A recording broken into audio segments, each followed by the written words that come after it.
Good evening, everyone, and welcome to another episode of Midori's Midnight Sessions. Wow, I still can't believe I'm gonna say this season 4.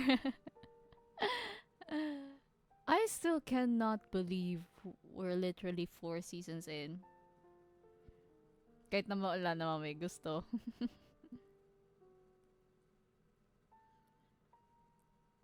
But I also feel like parang kada kada season, parang lalo na ngayon, like from season 2 to this current season, parang it's like encapsulating a journey, the journey of a lifetime. And um I want to tell you something that happened just recently. Kasi as you may have known, like for the past 3 episodes, that the interview has really made me has been really really really hard. Like the aftermath of it is just so epic. So hindi rin ako masyadong nakakagawa ng mga dapat kong gawin. Parang nangyari is executive dysfunction yung peg ni bakla. So alam mo yung parang part of it is like writer's block. Like wala akong maisip kung like hindi ko maisip kung paano ita-type. And my mom was like suggesting the other day na kumuha akong ghostwriter. And I will use AI, but I will not use a ghostwriter. Siguro, if I ever do,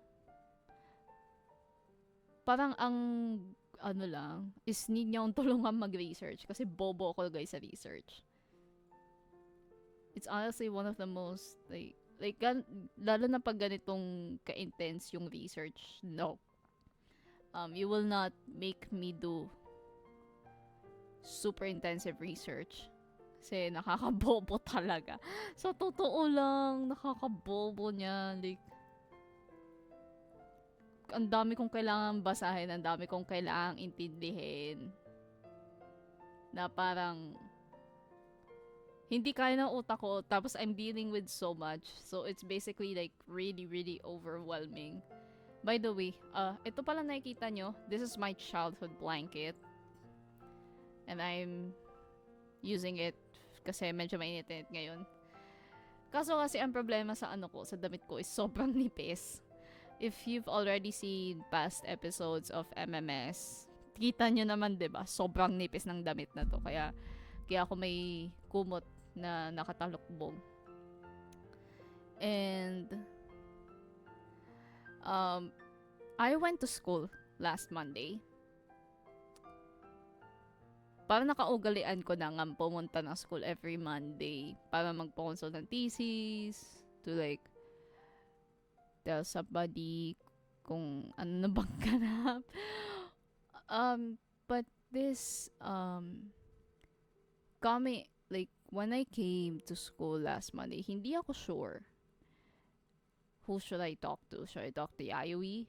Should I talk to Chihaya? I was initially thinking of talking to Chaya kasi may sinend akong email sa kanya the other day na sabi ko, I really needed help. Like, real help. And I was hoping na when I go there,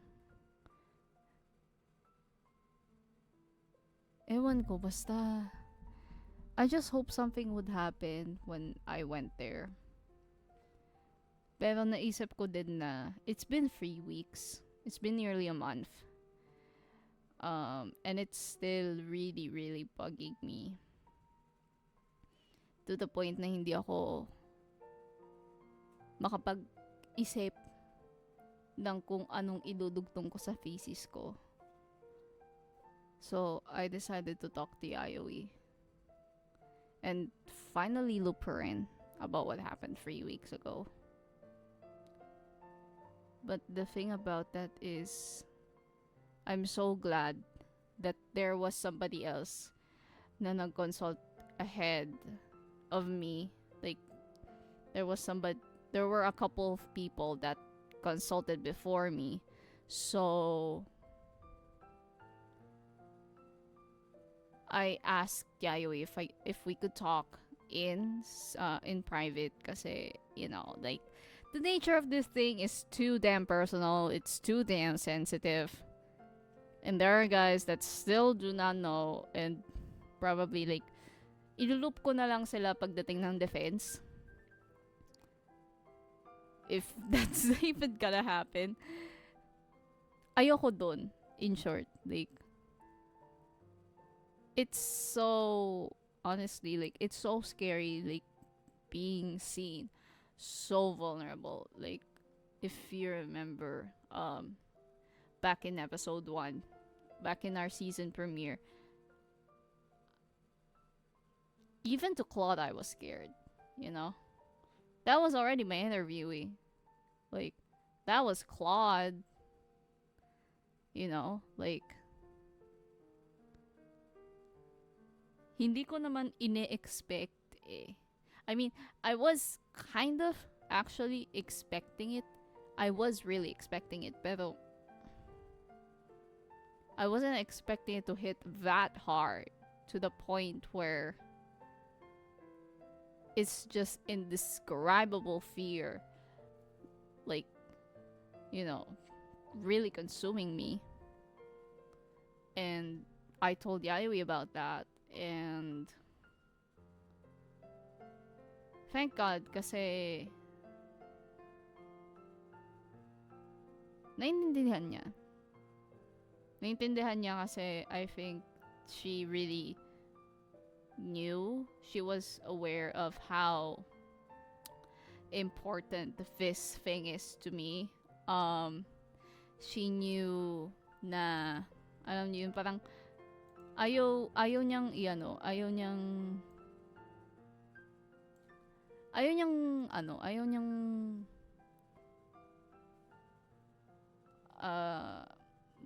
what do I call this? Like, ayaw niyang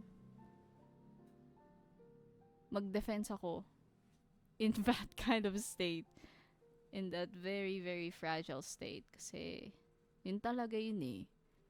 It was really the fragility of it. I still feel it. And it still haunts me so bad. Na, hirap talaga ako. Loki, sana naiintindihan ni Ritsuko yun, pero Loki, sana naiintindihan niya yun. Like, I wasn't being a bitch. I wasn't, like, lazing around. It's called executive dysfunction, girl. I couldn't function even if I wanted to. Parang ngayon nga, like, I'm just, like, literally crawling myself to the finish line ng peg eh. Lalo na ngayon. Like, in this state, it's literally crawling to the finish line. Kasi hanggang, like, up until this point, I've always felt detached from it, from the experience itself. That's why when I tell these stories, when I tell that story, it's very casual. Like, I could just drop it. Like, no one would know I drop a bombshell. Walang makakaalam na bomba pala yung hinulog ko sa sa Hiroshima. Okay, that was kind of an insensitive joke, but you get the analogy. They won't even know that that was a literal bomb drop. You know? Parang, okay. Ginanyan ako. Tapos. That's the thing eh. That's the thing. It's being detached in a way na parang you're like the journalist that's just telling the story. Pero kwento mo yun eh. Kwento mo yun eh. Pero parang may distansya talaga. Like, it happened to somebody else. That's not me. And I was explaining that to Yayoi. And I mean, hindi ako masyadong detalye sa nangyari. Pero siguro pag dating ng season premiere ng season 4, pagdating ng April 13, maririnig niya yung buong detalye ng kung anong nangyari. And this is not undermining Claude's insights. His insights were very valuable. It's just that it was the first time that I've ever confronted that kind of reality. And to realize that that has been your reality all along. You know, parang ito yung buhay mo. Ito yung kwento mo. Ito yung kinahaharap mo. Like, this is you. This is you. So, parang when you know that the realization set in, and I was sitting in front of him, na parang ang hirap talaga. Like, honestly, it's just so hard to come to terms with something that you know, but not something you feel. Alam mo aware ka, logically aware ka na eto yung nangyari sa'yo, diba? Pero hindi mo ramdam kasi may distansya ka dun. But the distance has been virtually broken. There's just no distance. Like, the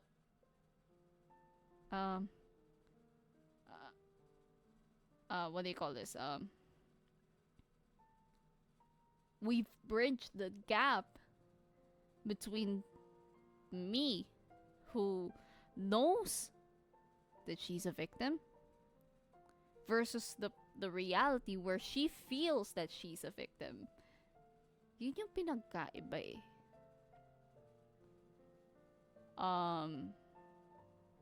And I don't think a lot of people understand just how incredibly hard this has been.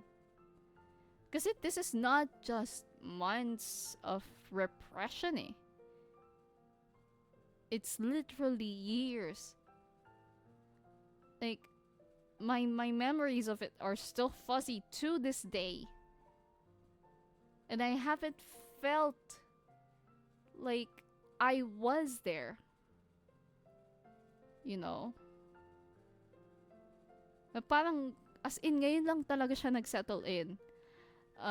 Kasi, like, you were in front of a journalist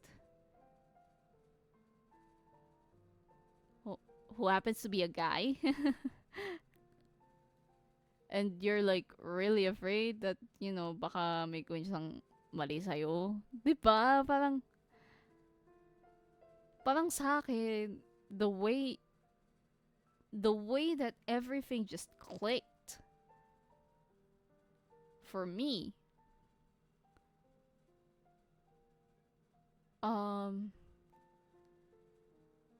the way that everything just clicked into place and made me realize na this is you. It's not somebody else. That's not somebody else's story. That is your story. Kwento mo yan. Thesis mo yan. I've always known that it was something important. I've always known it to be a part of my life. But being confronted with that reality is just so devastating. It's so heartbreaking. Even my heart was broken. And I'm the person that was wronged. You know, and buti na lang, Yayoi understood all of that. Um, Sabi ko, hindi ko talaga kaya. As much as I want to continue, hindi ko talaga kaya. I've just been dealing with so much pain, so much shame and guilt and embarrassment all in one place. Like, how, and I have to write a thesis? I have to write the fourth chapter? With that much to think about? Like, buti sana kung hindi, buti sana if it wasn't a crime. If it wasn't a violation of me as a person, right? It would have been much easier to digest, but it was not. It's not. And I wish, like, Vitsuko would especially understand that. Like, girl, if you ever hear this, it is time for you to shut the fuck up and listen to me. Kasi hindi naman ako nag-iinarte lang. Di sana nag-ano na ako, diba? I would have dropped a long time ago. But I'm not. I'm still here, you know? Kasi minsan yun nakaka-disappoint. Like, these are the people that are supposed to support you, diba? Pero ang ending, sila din yung nagpapababa sa'yo. They're the ones that shame you. They're the ones that don't lift you up. It's just sad.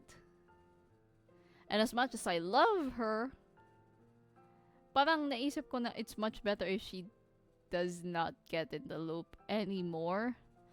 Like, it's probably just gonna be Yayoi and Shaya and me from now on.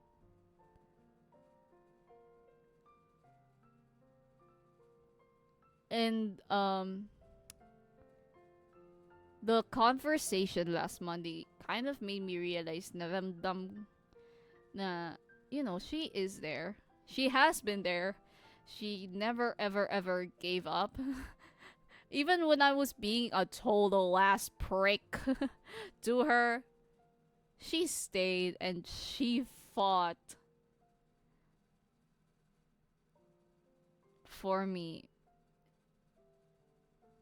And alam niyo, yun yung gusto ko eh.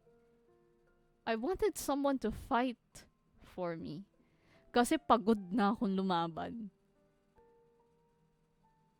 Pagod na akong lumaban. Hindi halata sa mukha ko, hindi halata sa katawan ko, pero pagod na ako lumaban.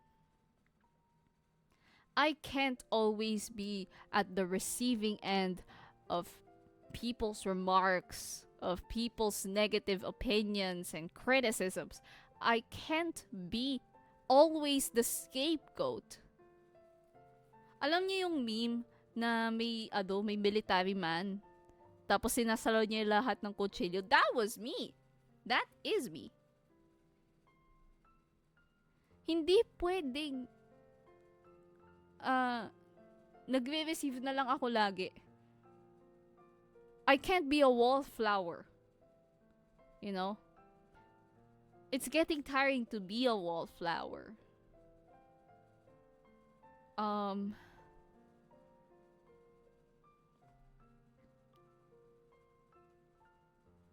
Kasi parang hindi nila nalalaman yung impact eh. Hindi nila nare-realize na nakakasakit na sila ng tao. And they just keep dropping bombs like it's another Tuesday. But what they don't know is that it's literally offensive. It's literally invalidating to the other person who's working so hard to finish strong. You know? Kasi hindi lang naman to basta thesis lang eh. This is not just my thesis. It's a journey. It's a journey to understand the answers that I have so longed to have answers for. And most people do not understand that. They don't understand that just in the last month alone, I have cried 6 times. Like, really bad cries. I tell you.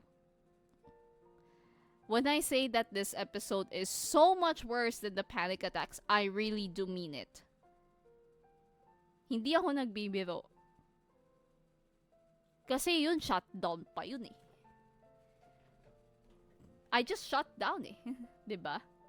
Kung naalala nyo.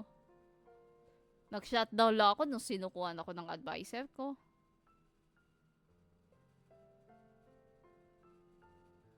Nag-shutdown lang ako nung namatay yung panelist ko, yung umalis yung isa, tapos umalis din yung technical critic ko.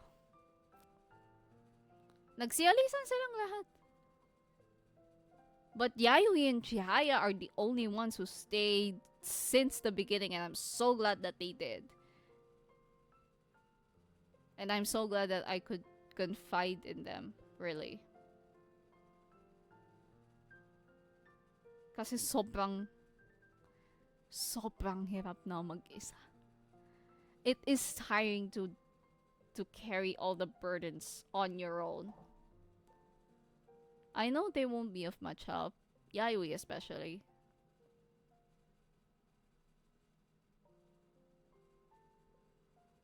But they heard and they understood, and that's all that I wanted. That's all I needed.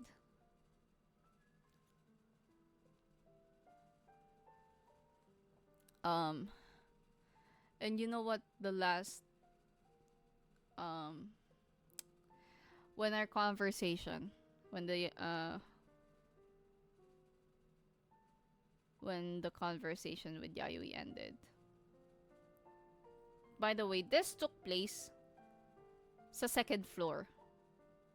Since may tao nga doon sa may conference area, and thank God there was somebody in there. So kami lang dalawa. And sabi ko, can I hug you? And I just completely broke down. I just broke down in her arms. And we stayed in that position for like a good few minutes kasi iyak ako ng iyak. Like, so much so na guys, naka-makeup ako ha. Naka-skin. Like, I have a full face of makeup on. Tumulo, like, a portion of it transferred through the mask that I was wearing that time. Some of it transferred through the mask. And I kept the mask. Hindi ko siya tinapon. Kasi simbolo siya ng gaano kasakit na namumulat ka na sa realidad na hindi mo naman ginusto, but you have to endure through it. You have to power through kasi yan na yung kagigisnan mo eh. Parang ang kaakibat nun lagi eh, biktima ka.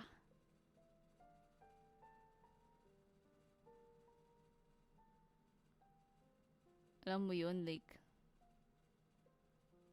hanggang ngayon, ang sakit-sakit pa rin. It's just so indescribable that, you know, it haunts me every single day. Ngayon nga, hindi na ako makalabas ng walang mask. Like, hindi ako makaalis ng hindi nagsusuot ng face mask. Kasi sobrang... Parang feel ko basag na ako. As in, basag ako. Basag ako, sobrang vulnerable ko na I couldn't navigate the world around me if I don't have something to protect me. Physically now. Kasi it used to be a metaphorical mask, you know? Now it's a physical one. It's manifested. That fear is manifested into a physical form. That's why I've been covering up a lot lately. Even nung interview, actually. My interview, I was decked out. I had long sleeves. I had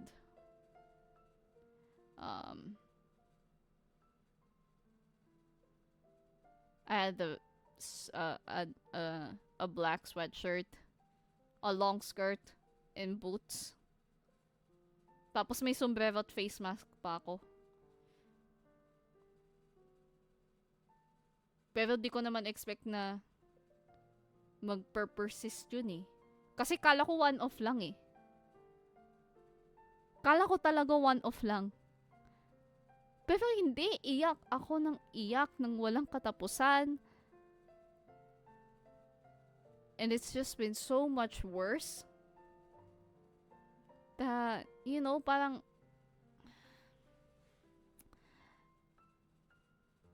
like, grabe, parang hindi ko maipaliwanag yung takot na nararamdaman ko. Basta alam ko takot ako. Yun na yun. I just couldn't explain it further than I have to. And I don't want to tell the story more than I have to. Kahit, like, you know what? Actually, hindi na nga rin ako masyado nakakapagsalita. When I go out, nagtatype na lang ako sa phone. Like, I want to show you something. This is what I wrote the other day. And if you see here, it says, I don't feel like talking, so I'll just type it out. Kasi feel ko pa walang boses na nalabas sa akin pag may tao.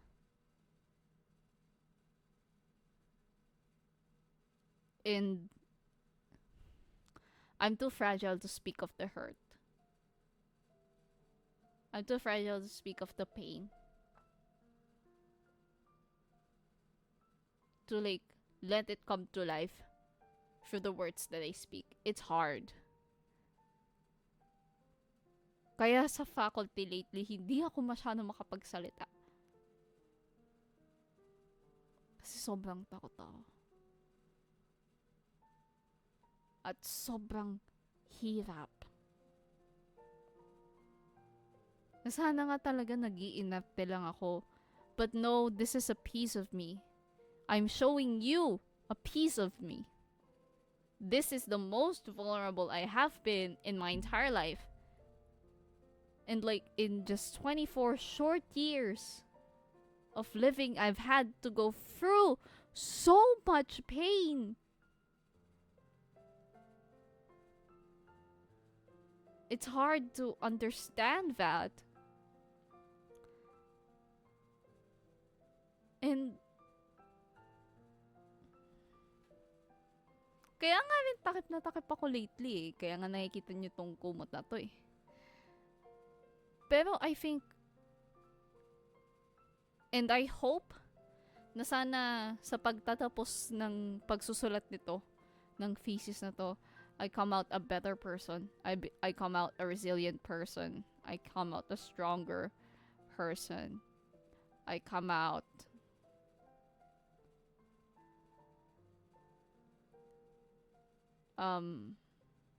not letting this very horrifying experience define me. But for now, I'll probably hide. I'll probably shrink. I'll still cover my face. Kasi that's what I need eh. I'll carry all these burdens on my own. And if I don't, then I'll tell somebody. I'll let them help me, 'di ba?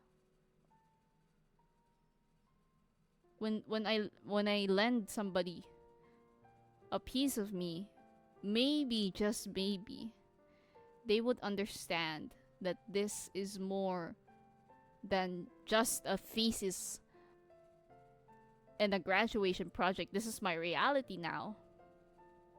And I'll have to live with it.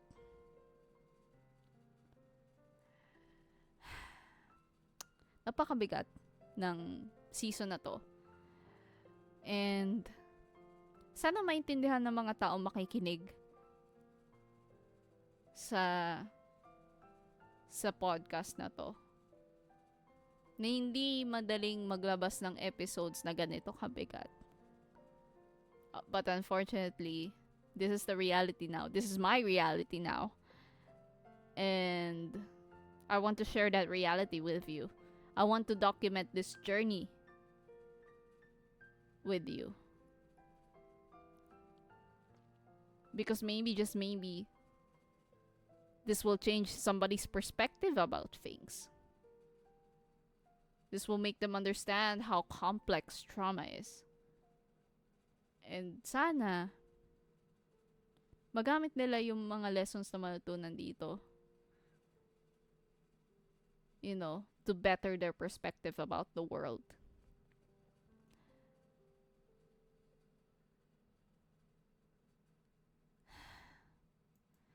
And that ends today's episode of Midori's Midnight Sessions. I'll see you next time. Bye-bye.